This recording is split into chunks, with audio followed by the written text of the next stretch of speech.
So now that we've watched the movie Roll of Thunder, Hear My Cry, and we've read the novel, we have some unanswered questions. And oftentimes authors will do that. They will leave you off sort of on a cliffhanger. And sometimes that happens when they're going to write a sequel to it. And in this case, Mildred Taylor wrote the sequel, Let the Circle Be Unbroken. And here's the cover of the book. It shows Papa, Mama, and Big Ma and the kids.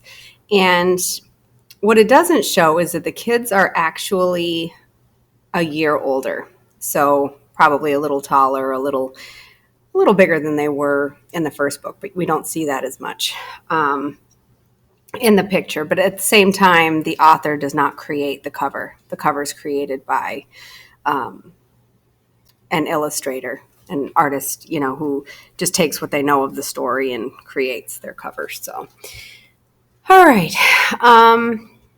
Let the Circle Be Unbroken starts just like Roll of Thunder, Hear My Cry, because that's Mildred D. style. The chapters are fairly long. So in the interest of saving time and being able to get through it, I decided to just summarize the first chapter in the story so that we actually get to find out what happens to TJ. So the story we learn in the first chapter, the setting, obviously, same.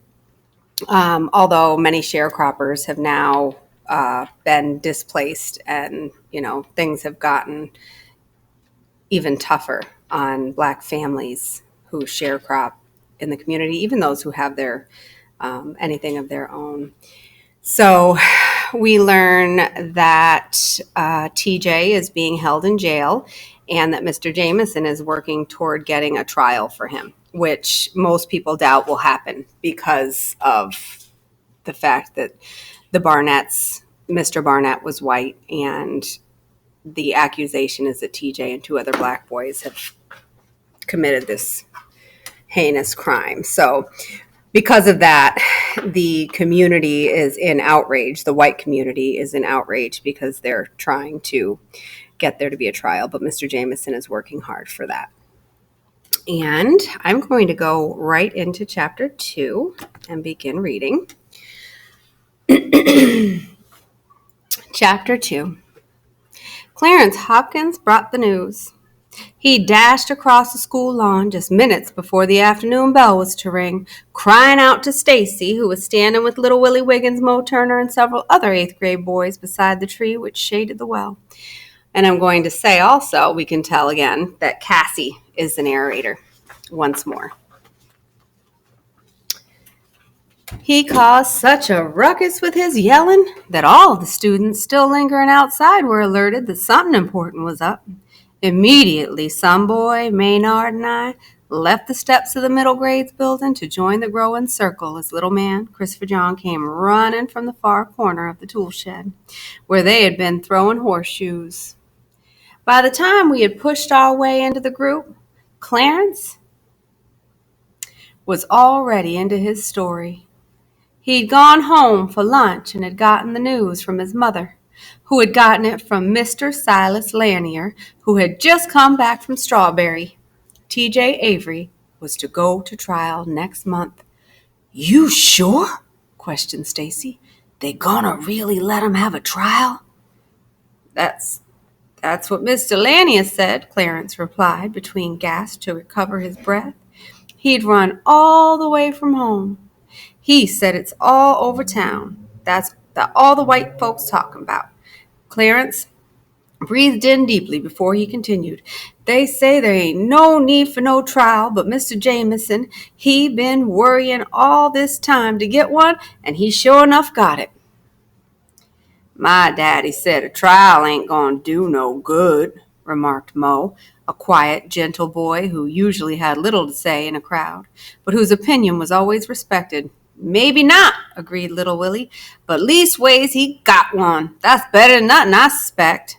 Stacy frowned. "Don't know about that. They ain't gonna believe what TJ's got to say no way, so what's the use of a trial?"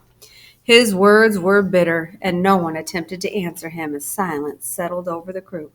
Then Stacy asked if anyone had seen TJ. Nobody I know about, said Clarence. "'Ceppin' maybe his folks and Mr. Jameson." He was silent a moment, then added, "I'd sure like to go to that trial." At first no one commented. Then little Willie scratched his head. "You s'pose they gonna let colored folks in?" Clarence looked surprised. "I don't see why not. We got a right." "What day is it?" Stacy asked briskly, ignoring Clarence's summation of the rights he thought he had. "The 10th," answered Clarence, unruffled. "December 10th. Mo turned to Stacy. "You goin' try to go?" "You go, I'll go." I looked at Stacy, curious as to what he would say, but he didn't answer. The afternoon bell began to ring, and he left the circle. The rest of us watched him go. Then we were forced by the bell to disperse. Christopher John in the 3rd grade and little man in the 2nd slowly wandered off to the primary grade building. Some boy Maynard and I crossed in silence to the middle grades building, where we were into our 5th grade classroom and wordlessly slipped into our seats. Class began, and I opened my book with T.J. Avery on my mind. On a dry day, the walk home took about an hour. On wet days, what with the slipperiness of the mud and having to scramble into the forest bank to avoid any passing vehicle, the journey took some 15 minutes longer. Today, the weather was fine, and we arrived at the 2nd crossroads in good time. With the long, shadowing arms of the Granger forest trees stretching over us, we walked the last half-mile toward home. Finally, towering alone and beacon-like, the old oak, which marked the boundary of our 400 acres, came into view. On the right side of the road, the forest continued. On the left, it ended, leaving in its stead the massive oak and the open richness of the Mississippi farmland. Beyond the oak lay the east pasture, and beyond it, the cotton field, left dead-looking by the August fire, which had started there and swept across the rows of green and purple stalks, taking fine puffs of cotton, ready for picking, and balls of flowered richness still blooming. The fire had destroyed a quarter of this year's crops and damaged most of the rest with its smoke and heat.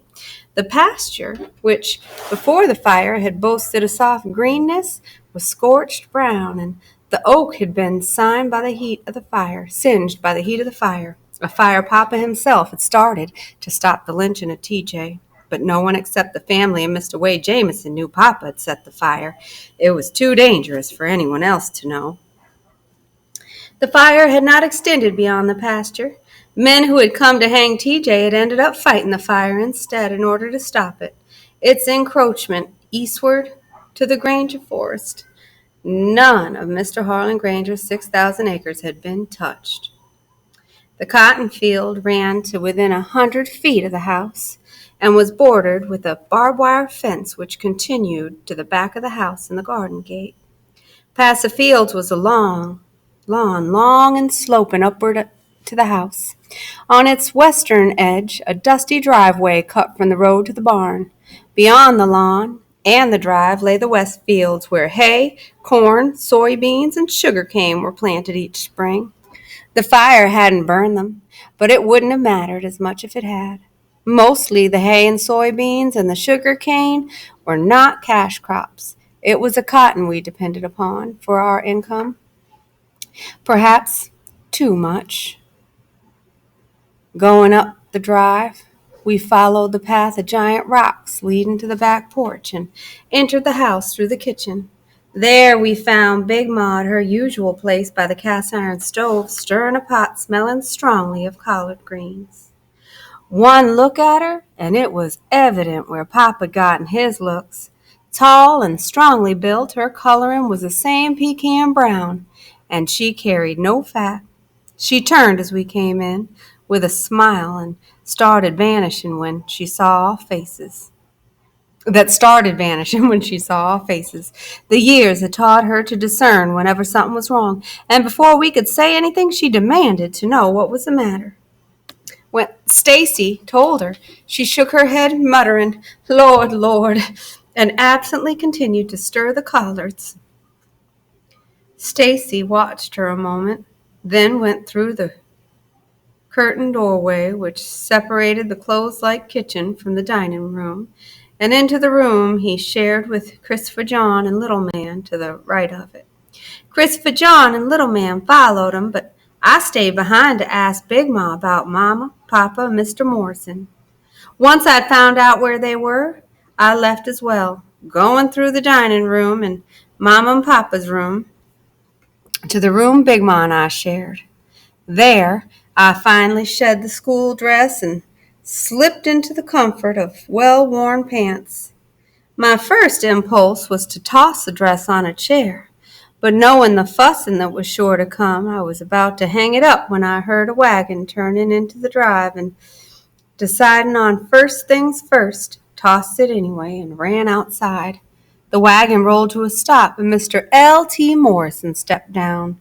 An awesome figure. Mr. Morrison was over 7 feet tall, with skin that was black, hair that was gray, and a bulging muscles like an iron-like hardness despite his 63 years. He smiled down at me in his gentle way and spoke in a voice that rolled low and deep. "Hello, Mr. Morrison," I said quietly. He walked to the back of the wagon where a hay loader was sitting and lifted it out, a task that should have taken 2 men. I followed him as he took the hay loader into the barn, then out again, and helped him clear the rest of the wagon. After a while, he looked down at me curiously. "You're mighty quiet there, Cassie." "Yes, sir." "Anything the matter?" I looked up at him. "TJ got himself a trial next month." He appeared just a bit surprised and softly touched my head with his giant hand. "That's better than nothing, Cassie." "Yes, sir," I said, continuing the unloading. But he and I both knew it wasn't much better. When the boys came out, they spoke to Mr. Morrison, who watched us all with worried eyes. Then the 4 of us crossed the road to the forest. Hearing the thud and echo of an axe beating out a dull rhythm, we followed the trail that wound through pines and oaks and sweet gums to a vast clearing where standing trees gave way to those that had fallen more than a year ago when lumbermen had come and chopped them down. Song of the trees. Mama stood alone near the pond chopping one of the fallen trees for firewood. A tall, thin woman with a fragile beauty and a strong-jawed face, she hardly looked to have the strength needed to swing the axe in such a hefty fashion. But her looks were deceiving. She'd been born in the Delta, a sharecropper's daughter, and she knew hard work. At 19, she had come to Spokane County to teach. A year later, she'd married Papa. Since then, she had worked as hard as he to keep the farm going. And when Papa had gone to work on the railroad in Louisiana, Mama had not only run the farm, but had continued to teach as well. That is, she had taught until Hall and Granger decided it was too dangerous to have her teaching, and she'd been fired, supposedly for destroying school property. But everyone knew the real reason was Mama had organized a boycott against the Wallaces, white brothers who ran the store, the Granger plantation, and Hall and Granger hadn't liked it, not one little bit. And when Hall and Granger didn't like something, he always did something about it. She stopped chopping as we entered the clearing and smiled at us. Sinking the axe into a log, she took off the raw leather gloves she wore and the scarf, which revealed long hair neatly pulled into a chinion at the nape of her neck. "How was school?" she asked. "All right," said Stacy, looking around. "Where's Papa?" Mama wiped the back of her hand across her forehead and went over to the water pail. "He's down, Father." "Mama, did y'all hear?" "Hear what, honey?" She uncovered the pail and dipped out some water with a ladle. "About TJ?" "About TJ." Mama looked at Stacy, the ladle to her lips. "Come next month, he gonna get a trial." Mama lowered the ladle without drinking. "Where'd you hear that?" "At school. Clarence found out when he gone home for dinner. Mr. Lanier was there, and he'd just come back from Strawberry. Said that's all folks talking about." "I can imagine." "What's this mean, Mama?" Christopher John asked. "This mean TJ gonna come home now?" Mama poured the water untouched back into the pail. Suddenly she looked weary. No, that's not what it means. Well, what's it mean? Means they can do it legally now. What's that, Mama? There had been a bitter edge in Mama's voice as she spoke. Now she turned from the wagon to look directly at Christopher John, his round face showing bewilderment at this latest news about TJ. And her words were softer. A trial means that TJ can tell his story and there'll be people there who will decide whether he's telling the truth or not. Then that means he'll be coming on home then, Christopher John smiled happily at his conclusion. No. Her eyes went slowly over each of us. No. The people who will hear TJ and make the decision will be white. There'll be somebody else who will be saying that what TJ says is not the truth. He'll be white too. There'll be a judge, and he'll be white. All white. Do you understand? She paused. TJ won't be coming home. She looked down at Christopher John, who was still very much disturbed. What is it? It took him a moment to speak. When he did, the fear had welled in his voice. Mama, you think they'll ever come get us like they done TJ? Us? She looked surprised at his asking. They've got no reason to come after us, but they came after TJ. I know. Well, it ain't fair, he objected. TJ ain't done nothing, and now folks say they gonna hang him. Now wait just a minute. You call breaking into that store nothing? That was wrong, and there's no way around it. It was wrong, too, for TJ to be running around with those white boys in the first place. He knew that, but he was too hard-headed to listen to anybody. And the trouble he's in is what came of it. Her voice had risen angrily as she spoke, for it deeply bothered her that she had seen TJ's downfall coming and had been unable to prevent it. She calmed herself and went on. You know, there's nothing I'd like better in this world than to make what happened this summer not to have happened. But it did, and your papa or Big Ma or Mr. Morrison or me or anybody can't make it go away. We teach you what we do to keep you safe. The way things are down here with TJ, what happened to TJ was bound to come. I don't like it, and your papa doesn't like it, and most decent folks don't like it. But right now, all we can do is try to keep it from happening again. But what about TJ, Mama? Christopher John persisted. He gonna die? Mama put a slender arm around him. On that, baby, we'll just have to wait and see. For a moment, we stood in silence, only the forest sounds crackling in the stillness. Then Stacy muttered something about finding Papa and round in the pond, headed northward as he left. Mr. Morrison drove up in the wagon, and we began to load the firewood. When Stacy returned with Papa in short time later, Mama looked at Papa and said, Stacy tell you?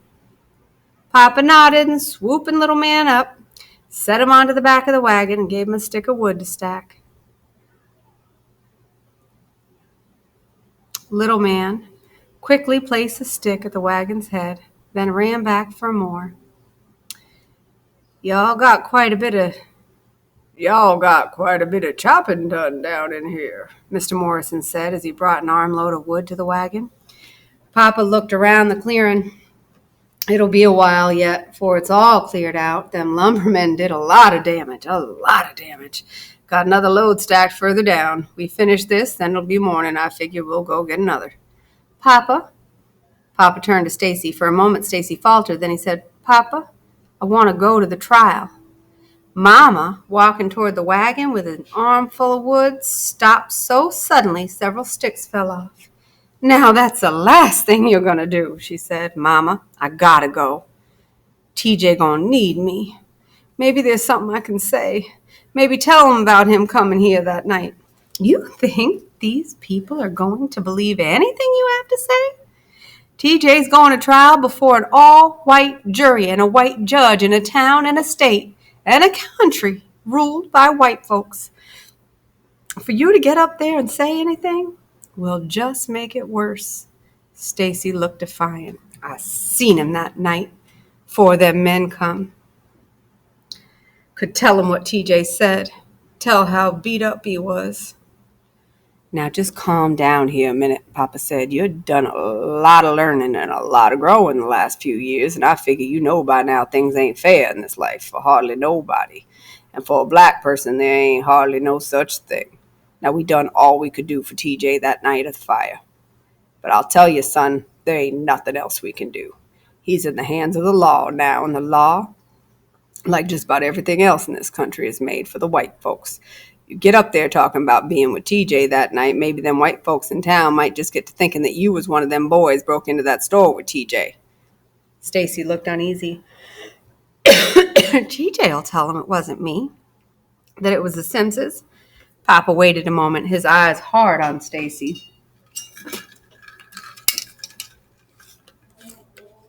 And you think the jury's gonna believe that? Stacy was silent. He glanced at the pond, then back at Papa and Mama. His eyes changed. The realization had hit him. It had hit me, too. I felt a surging feeling of panic at the thought of Stacy facing the same ordeal as TJ. After all, Stacy had been with TJ the night Jim Lee Barnett had been killed, and he'd helped him. We all had. He didn't say anything else. Turning away, he gathered some more sticks of firewood and, in silence, put them on the wagon. After supper, we sat before the fire in Mama and Papa's room as we did each evening, attending to our evening tasks. The boys and I, at our table by the window attempting to study, Big Ma sewing, Mama reading, Papa mending the sole of Christopher John's shoe, and Mr. Morrison carving a piece of wood which had not yet taken an honest shape of its own. Sounds of the fire popping and of Mr. Morrison's knife scraping against the wood blended with Big Ma's soft humming, lending a quiet peace. After having read Roll of Thunder, Hear My Cry, and after having watched the movie, I almost feel like I can hear it in my imagination. As the evening wore on, we heard a car on the road, and we all looked up. Mr. Morrison, sitting near the front window, stood and pushed the curtain back. The boys and I peered out into the darkness with him, watching as a faint light coming from the east illuminated the road, growing brighter as it neared. Finally, the car slowed and turned up the drive. Mr. Morrison waited a moment till the driver stepped out, then said, "It's Wade Jamison." For longer than was necessary, and with his car headlights still on, Mr. Jamison poked around his front seat as if arranging his briefcase, a procedure he always followed whenever he came at night so that we could see who it was. When Papa called out to him, he turned out his lights and came up the rock path to the porch, leaving the briefcase behind. He shook Papa's hand and, taking off his hat, greeted the rest of us. Since the night of the fire, we had not seen Mr. Jamison very much. We had heard he had had troubles of his own. His defense of TJ that night had caused his unpopularity in the white community to grow even further, and the week following the lynching attempt, his office had been burned, then his dog poisoned. It was said, too, that threats had been made against both him and his wife. But Mr. Jamison himself had never mentioned the threats to us. What he had said, however, was that his family was old Lime, Mississippi, and not even Beelzebub himself was going to run him out or change his way of thinking. I believed him, too. Mama offered him one of the rockers, and he sat down tentatively, as was his custom, crossing one long leg over the other. In his 50s, with graying hair and sad gray eyes, Mr. Jamison was one of the few adult white people that I truly liked.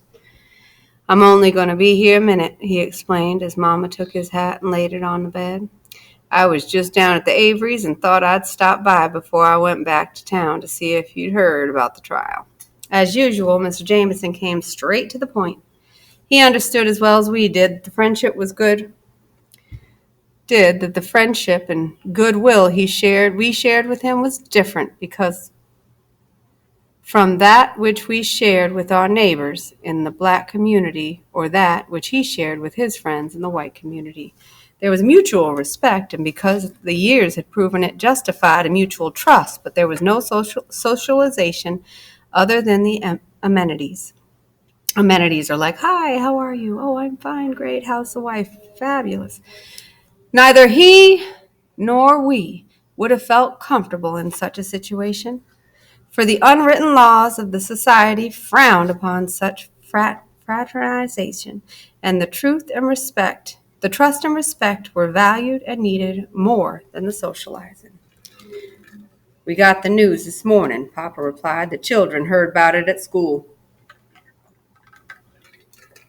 Mr. Jameson glanced at the boys and me, then back to Papa. Judge Haversack will be presiding. I tried for Judge Forrester, who's quite a bit more free-thinking, but he was tied up with something else in Tree Hill. Hadley Maccabee from Vicksburg will be prosecuting.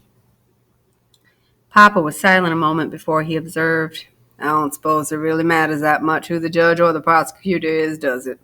It's the jury got to decide, and I figure it made up its mind long before that boy broke into that store. Mr. Jameson sighed and ran his fingers through his hair. A different kind of judge, though, maybe could make a difference. A big difference. Papa shrugged. You naturally got more faith in the law than I. Mr. Jameson took Papa's comment in silence. Papa had no illusions about the trial, and Mr. Jameson knew it. He glanced around the room before he spoke again. David, there's been something that's been on my mind quite a while. And now that we've got the trial coming up, I think it's best we talk about it. I stopped breathing and glanced at Stacy. His eyes did not move from Mr. Jameson. It's about your children. Relief was on Stacy's face. I began to breathe again. Mr. Jameson was not going to talk about the fire. Now, I've spoken to TJ, and he told me all his actions on that night. Jim Lee was killed. I know he came by here first and that your children helped him get back home. Christopher John Littleman shot a nervous glance at Stacy, their eyes revealing their worry that we might be in trouble all over again. Mr. Maccabee is aware of all this as well, but he and I both agree there's no point in taking TJ's testimony beyond the time he says he got a ride back from Strawberry. If we go beyond that time, we'll have to get into the whole business of the lynching attempt, and Maccabee doesn't want that, and I don't want your children involved in any way. Papa nodded, and Mama said, we appreciate that, Mr. Jameson, more than you know. Mr. Jameson appeared to be somewhat embarrassed by Mama's words. He looked at her, allowing a slight nod. Excuse me, Mr. Jameson, said Stacy, but there any chance of colored folks getting to be on the jury? I expected Mama and Papa to reproach Stacy for butting in some serious conversation. Neither did. Mr. Jameson's gray eyes met Stacy's, and his answer came as straightforward as always. Selection of jurors is made from people registered to vote, Stacy. Seeing that there are no colored voters in Spokane County, there won't be any colored voters to draw from. And even if there were, and a colored person was called to duty, there'd be so much pressure on him he probably wouldn't serve anyway. Well, ain't there nothing can be done for TJ? Mr. Jameson studied the floor for a moment, then looked back at Stacy. Son, I'll promise you this. I'll be doing all I can. What I'm planning to do is put TJ on the stand. That means, of course, that he'll have to admit to the burglary. But if he can testify, I'm hoping I can convince the jury that he was not the one who killed Jim Lee Barnett. If I don't put him on the stand, we don't have anything. After all, there's that farmer who picked him up right outside of Strawberry, and R.W. and Melvin Sims will be testifying that they saw him running from the mercantile.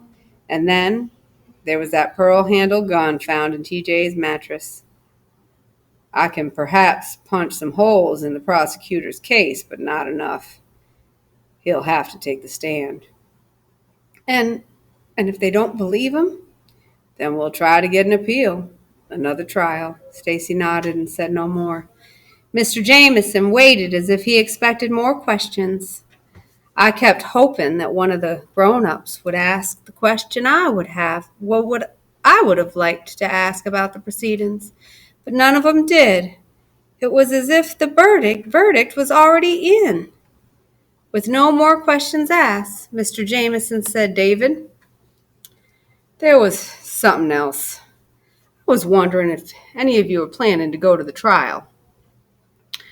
Papa took his pipe from his pocket and hit it hard against his palm as if he expected ashes to come out. But since there had been no tobacco for several months, the action was more out of habit than expectation. "Don't know yet. The Averys are close friends." "I know that," said Mr. Jameson, his words slow-spaced and full of meaning. "They know it, too. They know also how folks in town feel about you. That feeling, it's still there, and if you or Mr. Morrison or any of your family go into town, it could make things worse for the boy. Folks haven't forgotten about that boycott, and they blame you for it." He paused and added, "And then there's still the coincidence of that fire." My heart began to race wildly. Papa put the pipe in his mouth. He never said anything where any white people were concerned, not even to Mr. Jameson, without having carefully thought it through first. There was no rushing him. Withdrawing the pipe, he smiled faintly. "I ain't hardly forgotten that. You think I would?" Mr. Jameson returned his smile, showing he understood. "No, David. Didn't think you had." He stood up. "Well, I guess I'd best be getting back to town. My wife's probably been looking for me the past hour. Mrs. Logan, I thank you for my hat." When Mr. Jameson had left with both Papa and Mr. Morrison walking out with him, Big Ma commented, "It's sure got to be hard on that man trying to help TJ like he is." "Probably more than we'll ever know," Mama said. We heard the car leave, and after a few minutes, when Papa and Mr. Morrison did not return, Little Man went to the front door and opened it. "Clayton Chester, don't you go out there," Mama said, forbidding his leaving with his given name so seldom used. Little Man glanced back at Mama, not daring to disobey. But there was fear in his eyes, for since the fire, he'd been afraid that Papa or Mr. Morrison or Stacy would leave at night and never return. "But Papa, he's all right. Mr. Morrison, too. Now close the door." Little Man obeyed, but didn't move from the door. As soon as he heard footsteps on the steps, swung it open. Papa's eyes met Mama's as he entered and saw Little Man. "Well, thank you, son," he said. Little Man trembled, and Papa took his hand. "Looks like old man Winter's gone and got you cold. I expect you best get your book and come sit over closer to me and this fire and get yourself warm." Little Man hurried to do his bidding. Retrieving his book, he dashed back to Papa's side, and taking the chair, which Papa had pulled close to his own, he opened his book, then looked up at Papa. Papa winked, and Little Man smiled. He remained at Papa's side for the rest of the evening. The days before the trial were long and filled with few thoughts other than what would happen to TJ. At school, other students had talked of little else. At home, Mama and Papa tried to make the boys and me see that most likely the trial would change nothing. They did not want us to get our hopes up. Still, though, I knew they believed what they told us. I couldn't help but wish that a miracle would happen and TJ would go free. After all, the Bible was always talking about miracles. I figured that if Daniel could get out of the lion's den alive, and Jonah could come up unarmed from the belly of a whale, then surely old TJ could get out of going to prison. TJ consumed my mind. Each night I prayed long and hard, asking God to save him. And once I was asleep, my dreams swept me back to the heat of the August night when TJ had come pounding on our door, and Stacy, Christopher John, Little Man, and I had sneaked out into the thundering night to walk him home, only to deliver him into the hands of a mob ready to lynch him. Sometimes in these dreams, I became TJ, and I awoke with a scream, shaken and unable to dispel the memory of the coarse rope binding my neck. Big Ma would hold me to her, and Mama and Papa would come in from the next room, but I would not talk about the dreams. They were too real. I knew that Mama and Papa were worried about the boys and me. Sometimes I found them, and Big Ma and Mr. Morrison as well, watching us as if trying to read our thoughts. When they talked to us about what we could expect of the trial, about what could happen to TJ, we listened, but said very little, for it seemed that everything had already been said. Of all of us, I believe they worried most about Stacy. He was silent and moody and was always going off alone to the pond or the fields or the pasture. More than once I saw Papa or Mama staring after him when he went, but they said nothing to him. Once Mama had started to follow, but Papa held her back. Ain't nothing more we can say to him, sugar. What he got to do is work it out in his own head how things are. He'll need us. He'll come on back and talk. Mama had conceded somewhat doubtfully to Papa and had not followed, but I had. I was worried about Stacy, too. I knew he was upset not only because of what happened to TJ, but because Mama and Papa were not allowing him to go to the trial. When I caught up with him, I tried to talk to him about it. Boy, how come you moping around like you are? Don't it make sense to you how come Papa decided not to go to that trial? Stacy didn't answer. And how come they ain't going to let you go either? Stacy looked at me and turned away. There had been an old man's sorrow in his eyes, a deepening frown across his forehead, which now seemed always to be there. You know, I said, what happened to TJ, it ain't your fault. I know that. It's just that what? I just keep thinking that maybe I should have tried more to talk some sense into him. Couldn't nobody talk any sense into TJ, and you know it, I exclaimed, not liking to see him this way. TJ was a fool, and if the truth was known, most likely still is. Stacy cast me a disapproving glance, as if TJ's impending fate made it disrespectful to talk of him this way. But I didn't care. It was the truth. Stacy shook his head with outspokenness, then dismissed it and confided, Little Willie's talking about going to the trial. Is? Stacy nodded. Clarence, too. I grew scared. You ain't thinking about disobeying Papa and trying to go? He looked at me, his eyes searching mine to see if he could trust me. I tried to hide my fear, but it showed through. And all I keep thinking is whenever Stacy does something like that, typically Cassie, just because it's her character, with all the characterization through all the stories that we've already read, we know that Cassie tends to follow him, and therefore we get the scoop firsthand because she's the narrator. Little Willie and Clarence, they're just talking, he scoffed with a hurried laugh. I stared at him suspiciously. You sure? Don't worry, ain't none of us going nowhere. But I did worry, and on the morning of the trial, I found that all my fears had been justified. As Stacy, Christopher John, Little Man, and I approached the second crossroads on the way to school, Mo and Clarence were waiting. We got us a way in, Clarence announced as soon as we were within earshot. Immediately, I pounced on him. A way into where? Clarence looked somewhat uneasy, hooked his arm into Stacy's, and stepped with him and Mo to the side of the road. Christopher John, Little Man, and I stepped right behind them. Aunt Callie Jackson sending Joe into Strawberry for something or another. Stacy looked up the road. You ask him about taking us? Yeah, he said okay. You tell him how come we want to go? Clarence shook his head. Said he had some errands. We'll tell him later. He waiting, so we better go. Reed! I exclaimed. Stacy ain't going nowheres. Stacy ignored me. Mo, you going? Mo shrugged. Like I said, you go, I'll go. Stacy, you know you can't go. Papa gonna wear you out, you go. Go where? Little Man inquired. Cassie, I don't go. I most likely ain't never gonna see TJ again. Go where? Little Man repeated.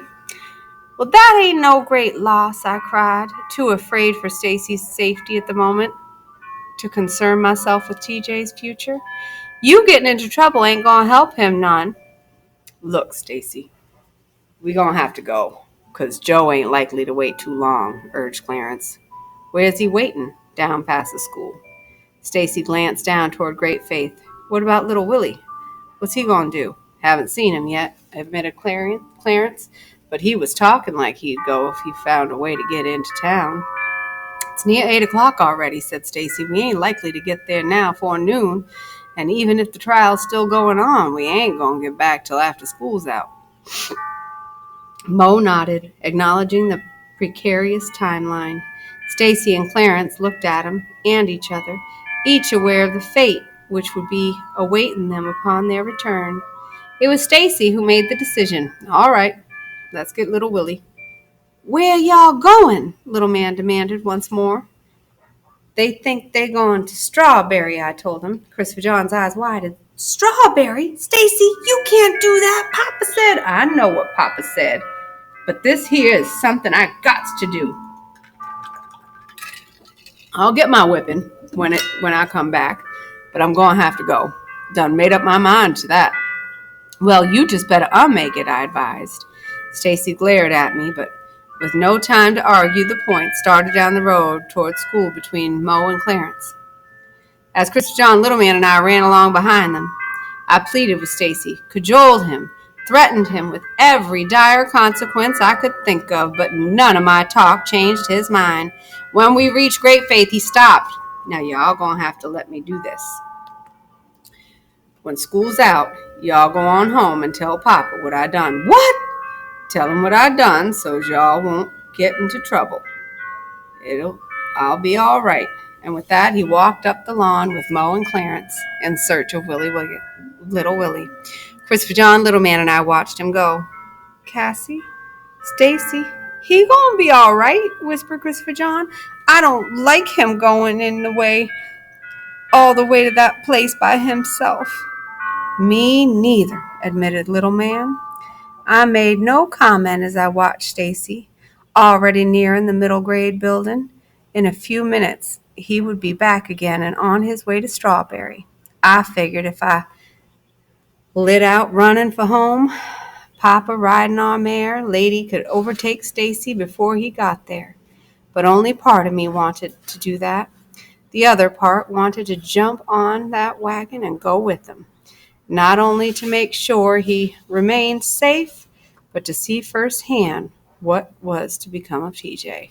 I knew that Stacy would never allow me to go, but if he went, I knew good and well I was going too. After all, a whipping could last for only so long, and a day like this perhaps would never come again. I made up my mind. "I'm going with him," I said. "Y'all go on up to school." Defied Little Man. "Y'all going, I'm going." All y'all crazy," Christopher John decided. "Y'all know we can't be going all the way to Strawberry by ourselves. Look, y'all just stay here. I gotta get on that wagon before Stacy comes." I ran down the road. Little Man was right behind me, and Christopher John coming at a slower, pudgier pace behind him. For a moment I faltered, wondering if I should turn back because of them, then ran on, telling myself that they'd be all right. When the wagon came into view, I stopped. I didn't see Joe, but sitting on the front seat, turned sideways so that he saw us coming, was Wardell Leave. Little Man, Christopher John, and I glanced at each other, apprehensive about our proposed adventure and about approaching a figure as mysterious as Wardell. But there was no time to think about Wardell's peculiarities now. There was a tarpaulin on the wagon. If we were going anywhere, we had to get under it before the others came. "What you gonna say to him?" whispered Little Man. I shrugged, not knowing, and went on. Little Man, Christopher John, came slowly behind. At the rear of the wagon, I nodded at Wardell. He did not nod back. Deciding that there was no time to say anything but the truth, I blurted out, "You mind if we get under this here thing so's we can ride into town with y'all?" "Stacy, he's going too, but he don't want us to go." "But we gotta go if he goes. But he can't know about it till we get on down the road towards town, so he can't send us back. That be all right with you?" Wardell stared at us, his sandy eyes unreadable. Then he looked away into the woods as if it were no business of his. If the gesture was not one of permission, it was not denial either. And wasting no more time, I hurried into the wagon and under the tarpaulin. Little Man quickly followed my lead, but Christopher John stood unmoving, staring at us. as if this time we really had gone mad. Ain't y'all even thought about what Papa gonna do when he find out, Mama and Big Ma? They's gonna be so worried. We'll be back by the time we usually get home. Now shut up and get up here if you going.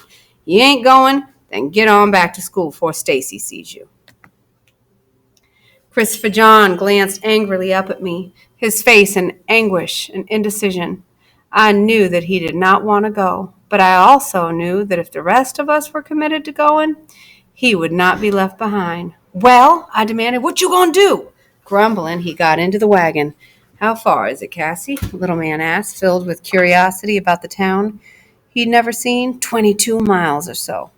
We gonna have to ride all the way there under this thing? No, just far enough so as he can't send us back. Now y'all both be quiet and don't move. And don't say nothing till I tell you. We gonna sure enough get a whipping. We all know who says that, right? The road to Strawberry was rough and the wagon bed hard. As far as I could figure, we endured almost an hour under the tarpaulin before being discovered. At first, I was afraid that little man or Christopher John, especially Christopher John, would give us away during the first minutes. When neither of them did, I began to wonder how two little boys, who were usually so restless, could remain so still. Eventually, I found out as the sound of soft snoring disrupted the quiet which had settled over the wagon. Immediately, the tarpaulin was thrown back, and we faced the shock, then the wrath, of the four older boys. Y'all know what kind of trouble I'm in now, Stacy fumed. Me going to Strawberry by myself, Papa would have whipped me. But he'd understood. But y'all coming along, he ain't gonna understand that. Don't y'all know I'm responsible for y'all?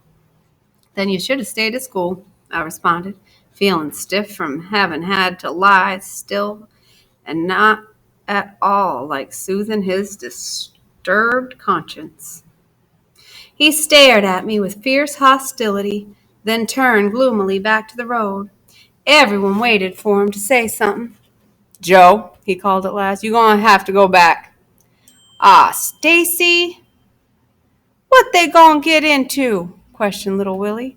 Look, you gonna get a whooping anyways you look at it, so why don't we just go on like we planned so we can be with TJ and come on back before your folks get a chance to be worried. We'll all watch out for him.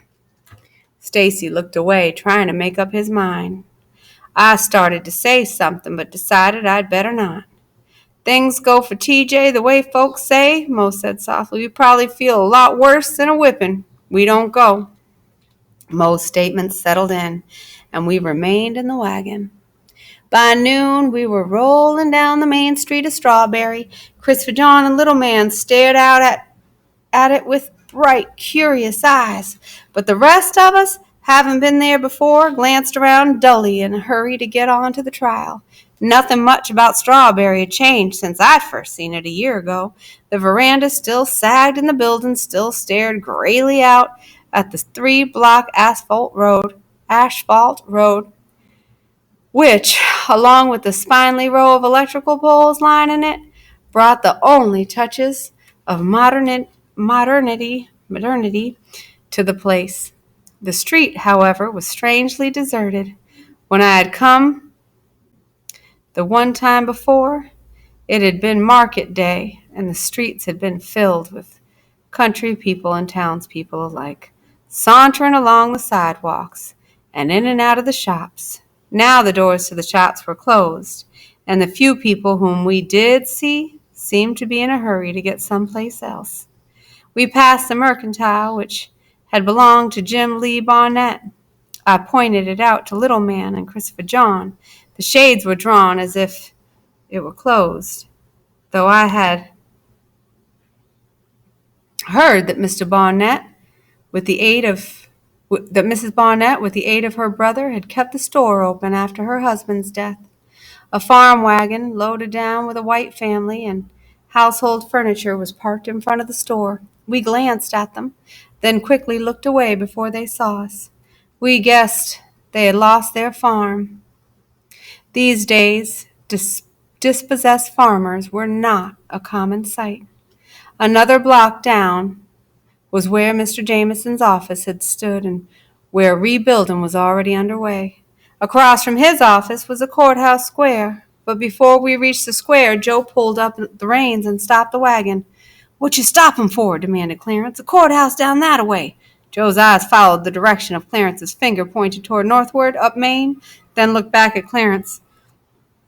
"This here as far as I'm going to go this-a-way." "Aw, Joe, go on down to the courthouse," wheedled little Willie. "It ain't going to take you but a minute." Joe shook his head with great animation. "Not me. No, sirree. One time I gone further's this, up McGiver Street there, and Mr. Deputy Hayes seen me, and he asked me what I was going to do down the street on the white folks' side of town, and I told him I ain't ever knowed that there was the white folks' side, and he says to me, he says, 'You knows it now.' Then he says he better not ever catch me down there no more unless I got business, and he ain't gonna neither. Now y'all get on out and walk if y'all going, and don't be taking too long coming back here, 'cause I'm going to be ready to go back home before that sun gets past them trees yonder." "Aw, Joe, come on," started Clarence. "It ain't a block," Stacy said, jumping down. "We just wasting time here." As soon as we were off the wagon, Joe, without a backwards glance, let out a "Get on up, old mule," and rolled away. For a moment we stood watching the wagon and feeling just a bit deserted. Then, with Stacy leading the way, walked the block down Main to McGiver Street and turned up the dusty road to the courthouse. The courthouse was a wooden building in need of a coat of paint. It faced a wide yard and a colorful flower garden, which gave the area a festive air. Standing around the yard and on the steps were clusters of farm people, faded-looking men in faded overalls, and a faded-looking women in dresses cut from brightly patterned cotton flower sacks. Townspeople stood apart from them, looking a bit smarter in their sergy suits and store-bought fashions. "Is it over?" I said. No one knew, so no one answered. Not daring to ask any of the people gathered on the lawn, we made our way through the crowd to the other end of the building, where we saw an elderly Negro gentleman sitting under a gnarled pine. Stacy approached him and asked if the trial was over. He was told the jury had only been selected. The trial was to start after lunch. The day was warm and the courtroom windows had been raised. We went over to the building and, climbing onto the concrete ledge which ran along its base, peeked in. Only a few people remained inside. A group of men stood talking at the front, where two sizable tables and a towering desk sat upon a platform dominated the room. Two women in dark, sober-looking hats and print dresses sat on a bench midway back, and at the very rear of the room, in the left-hand corner, sat Mr. and Mrs. Avery and 3 of their 8 children. With them were Mr. Silas Lanier and the Reverend Gabson, a few other members of great faith, and 3 people I didn't know. TJ was not in the room. We returned to the old man and asked him if he thought we could sit inside. He laughed. "Y'all youngsters see that speck of space that color folks squatting in? Ain't none of 'em gonna move, 'cause they's afraid they lose they space." "You mean that's all the room there is for the colored?" said Stacy. "What y'all see is all they is. White folks thinking they's doing good and lows that to allow that much." We thanked the man for his information, then settled beside him to wait for the trial to resume. We decided that since we couldn't get into the courtroom, we could station ourselves close enough to the windows to at least see TJ. As we waited, Mr. John Farnsworth, the county extension agent, walked past. Mr. Farnsworth was a pleasant-looking man whose job originally had been to visit all the farms in the area to give agricultural advice. But since last year, 1933, It had also included administering the government's crop control program, which meant keeping a close eye on each farmer's cotton production. Mama and Papa said that this additional responsibility had made him less than popular. Now, as he walked through the crowd, he was greeted with cold stares and angry grumblings. "Hey, Farnsworth," called a white farmer nearby. "Too bad it's near winter, ain't it? Ain't got no cotton for you to go plowing up." Mr. Farnsworth ignored the taunt and went up the steps into the courthouse. The farmer stared malevolently after him, then spat on the ground like to plow him up. "Don't start," said a man with him, his voice stringently testy. I glanced over at the group and recognized the man as Mr. Tate Sutton, a white tenant on the Granger plantation. The first man turned angrily. "I'll doggone start if I wanna. Got a right to say many times as I feels like it what that Farnsworth done. Here I done planted them 10 acres of cotton a year ago this past spring, and him and Mr. Granger come along and says I gotta plow 3 of 'em up. Lordy! All that seed and fertilizer and sweat gone to waste. And what I got to show for it, huh? John Farnsworth tells me the government will pay Mr. Granger, and Mr. Granger gonna pay me. But more'n a year gone by, and I ain't seen a cent, not a blasted cent." "And you think the rest of us have?" demanded Mr. Sutton. "You talking like you the only one it happened to." The first man looked up. The third man cleared his throat and spoke. "He'll tell there's some folks talking union." "Union?" said Mr. Sutton. The first man turned back. "That's right. Say that maybe that's the only way we get our money."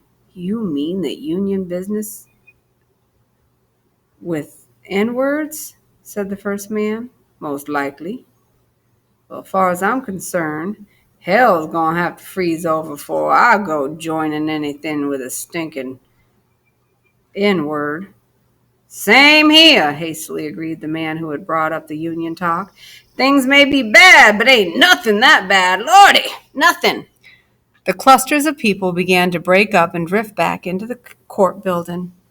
As they did, a thin boy with corn blonde hair wove his way toward us. He was Jeremy Sims, the younger brother of R.W. and Melvin Sims.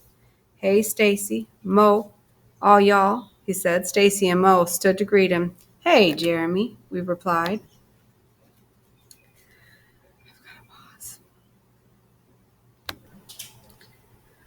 "When did y'all get here? Didn't see you inside." "A few minutes ago," Stacy answered without going into why we had not come earlier. "What's happening in there?" "They picked the 12 men for the jury, that's all." "Yeah, we know. It'd take all morning just for that."